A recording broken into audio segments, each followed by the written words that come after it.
लेकिन फिलहाल शर्मिष्ठा को लेकर हिंदुस्तान में दो पक्ष हो गया है। एक समर्थन में, आई स्टैंड विद शर्मिष्ठा, दूसरा विरोध में। आई स्टैंड वाले वो लोग हैं जो उसकी पाकिस्तानी विरोधी बातों को देशभक्ति का प्रतीक मानते हैं। उनके लिए शर्मिष्ठा एक नन्ही सिपाही है जो दुश्मन से अकेले लड़ रही थी। उसकी भाषा उन्हें खराब लगती है, गंदी लगती है, तीखी लगती है, लेकिन वो कहते हैं कि उसका दिल साफ है। वो कहते हैं कि उसे माफ कर देना चाहिए। अभी बच्ची है, टीनेजर लड़की है, गलती मान ली है, अब उसकी जान की रक्षा करना हमारी जिम्मेदारी है। उसके पक्ष में वो लोग भी आए हैं जो हिंदुज्म की बात कर रहे हैं, जो एंटी पाकिस्तान बात कर रहे हैं। वो कह रहे हैं कि ठीक है, पाकिस्तान का वो विरोध कर रही थी, कहते कहते जबान से एक लाइन निकल गई, उसके लिए वो शर्मिंदा है, पर लड़की है, नई बच्ची है, इतना उसे मौका दो कि एक गलती सुधार सके। लेकिन एक दूसरी संख्या भी है जो विरोध में है। शर्मिष्ठा के विरोधी उनकी पैगंबर मोहम्मद टिप्पणी को इस्लाम पर हमला मान रहे हैं। उसकी भाषा को गंदी, विषैली, नफरत फैलाने वाली बता रहे हैं। सोशल मीडिया पर उसकी तस्वीरों को अलग अलग तरीके से एडिट करके ऐसे ऐसे कैप्शंस लगा रहे हैं जो हम नहीं बोल सकते। कई कट्टरपंथी ग्रुप्स ऐसे हैं जो उसके साथ गंदी हरकतें करने, सरतन से जुदा करने, हत्या, बहुत सारी चीजें जो क्या क्या कहें, उस लेवल पे जा रहे हैं। सियासतदानों ने भी उसको लेकर टिप्पणियां की। वारिस पठान जैसे नेताओं ने बयानबाजी की।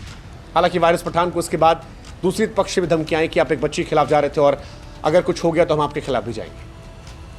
विरोधी खेमा उसकी माफी को नाटक बता रहा है। वो कह रहा है कि पैगंबर मोहम्मद पर टिप्पणी जो है वो अक्षम्य अपराध है, सजा मिलनी चाहिए। दोनों तरफ से फिलहाल लोग भड़के हुए हैं। जो एक तरफ ले रहा है उसे दूसरी तरफ से गालियां दी जा रही हैं। जो उसके साथ खड़ा है वो कह रहा है कि बच्ची है। कुछ ऐसे भी हैं जो कह रहे हैं इस मसले में नहीं पड़ना, उसकी जबान खराब थी, ऐसे लोगों का साथ नहीं देना चाहिए। हाँ, उसकी जान पर नहीं आनी चाहिए। लेकिन ये पूरा मामला जो है वो नुपुर शर्मा विवाद की याद दिलाता है। उस वक्त भी देश विदेश में हंगामा हो गया था। इसमें समानताएं भी हैं और अंतर भी है। समानता यह है कि दोनों मामलों में पैगंबर मोहम्मद का जिक्र है। सोशल मीडिया पर दोनों मामले बढ़े, दोनों मामलों में हिंसक धमकी मिली और दोनों मामलों में अभिव्यक्ति की आज़ादी का तर्क आया। विरोध यह है कि नुपुर शर्मा एक पॉलिटिकल पार्टी की नेता थी, टीवी पर बात कर रही थी। शर्मिष्ठा एक आम लड़की है जिसका मंच से सोशल मीडिया है। नुपुर शर्मा का मामला इंटरनेशनल था, शर्मिष्ठा इंडिया पाकिस्तान तक सीमित है और इस मामले में बच्ची वाला एंगल भी आ रहा है। नुपुर के खिलाफ कानूनी कार्रवाई हुई। शर्मिष्ठा के मामले में अब तक कोई ऐसी खबर नहीं है। हालांकि इसमें एक सिमिलैरिटी और भी है। नुपुर शर्मा वाले मामले में भी कहा गया था कि नुपुर शर्मा से पहले विरोध किया गया था शिवलिंग का, मजाक उड़ाया गया था। मुसलमान भी तो मजाक उड़ाते हैं, ये वाला तर्क दिया गया था और ये बहुत चला। अभी भी शर्मिष्ठा के मैटर में भी बार बार ये बात आ रही है कि मुसलमानों ने भी तो गालियां दी, भगवान का मजाक उड़ाया, शिवलिंग का मजाक उड़ाते हैं, कई सारे वीडियोज आते हैं, ये बात आ रही है। शर्मिष्ठा के समर्थक इस बात का तर्क दे रहे हैं कि अगर शर्मिष्ठा ने पैगंबर का अपमान किया तो मुसलमान भी तो आए दिन हिंदू देवी देवताओं का मजाक उड़ाते हैं, तब इतना हंगामा क्यों नहीं? इसका जवाब बहुत ही संवेदनशीलता से देना जरूरी है। देखो, एक बात तो यह है कि यार दो गलती सही नहीं ठहरा सकते आप। किसी ने गलत किया, उसके बदले कोई और गलत कर दे, क्या यह सही है? नहीं। हम उस दौर में जी रहे हैं जहां पर असदुद्दीन ओवैसी, उमर अब्दुल्ला जैसे नेता जो है वो सामने आकर देश को एक मत रखकर आगे बढ़ने की कोशिश कर रहे हैं। क्यों? क्योंकि ये सेंसिटिव टाइम है। हम पाकिस्तान से वॉर के जोन में, अभी वॉर खत्म नहीं हुई है। इस घटना या ऐसी घटनाएं जो होती हैं वो हमें बांट देती हैं।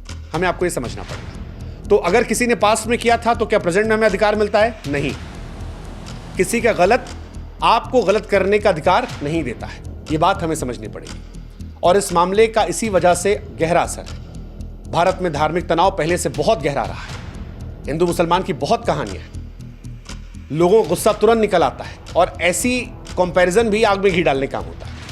अब सवाल यह है कि शर्मिष्ठा के साथ क्या? उसने कहा, लोग गुस्सा कर रहे हैं, समर्थन कर रहे हैं, माफी मांगी गई, इसके बाद क्या? दोनों पक्षों से हमारा कहना, एक, शर्मिष्ठा को जान से मारने की बातें पूरी तरह नाजायज है। कानूनी पहलू जो है उस पर हमें नजर डालनी चाहिए। आईपीसी की धारा 295(a) किसी भी धर्म के अपमान को अपराध मानती है, चाहे हिंदू देवी देवताओं का अपमान हो या पैगंबर मोहम्मद का, दोनों पर कानून लागू होता है। और इसी के तहत अगर हिंदू देवी देवताओं कहा जा रहा है तो जाना चाहिए, अगर पैगंबर साहब को कहा जा रहा है तो भी जाना चाहिए। अब सवाल है, क्या शर्मिष्ठा पर कार्रवाई हो सकती है? और अगर शर्मिष्ठा टीनेज है तो क्या होगा? देखो, पहली कार्रवाई तो यही कि आईपीसी की धारा 295(a) के तहत धार्मिक भावनाओं को आहत करने के लिए 3 साल तक की सजा होती है। सोशल मीडिया पर उत्तेजक कंटेंट के लिए भी कार्रवाई होती है। आईटी एक्ट के तहत हेट स्पीच की कार्रवाई अलग होती है। अगर हेट स्पीच में कार्रवाई आती है तो एफआईआर वहां भी होती है। अब सवाल है कि क्या शर्मिष्ठा टीनेज है, जो कि लग रहा है। अगर नहीं है तो हमने आपको बता दिया क्या कार्रवाई हो सकती है। अगर शर्मिष्ठा नाबालिग है तो जुवेनाइल जस्टिस एक्ट लागू हो सकता है, जिसमें सजा के बजाय सुधार पर जोर होता है। हालांकि धारा 295A जैसे गंभीर अपराधों में नाबालिग पर भी कार्रवाई होती है, लेकिन प्रक्रिया अलग होती है। उसकी उम्र को ध्यान में रखकर कोर्ट काउंसलिंग या कम सजा पर विचार कर सकता है। सवाल है माफी मांगने को लेकर। शर्मिष्ठा ने माफी मांगी है, कहा कि मैंने जानबूझकर किसी की भावनाएं आहत नहीं की, मेरी बात को गलत मतलब निकाला गया। सोशल मीडिया पर माफी को लेकर ही बवाल है। कुछ लोग विरोध, नाटक, बचने की कोशिश कह रहे हैं, जबकि समर्थक कह रहे हैं कि गलती हर इंसान से होती है, बच्ची है, माफ कर दीजिए। कानूनी तौर पर माफी जो है वो अपराध को खत्म नहीं करती है। हालांकि कोर्ट में अगर ये मामला जाता है तो ये उनके पक्ष में दलील देने के लिए हो सकता है।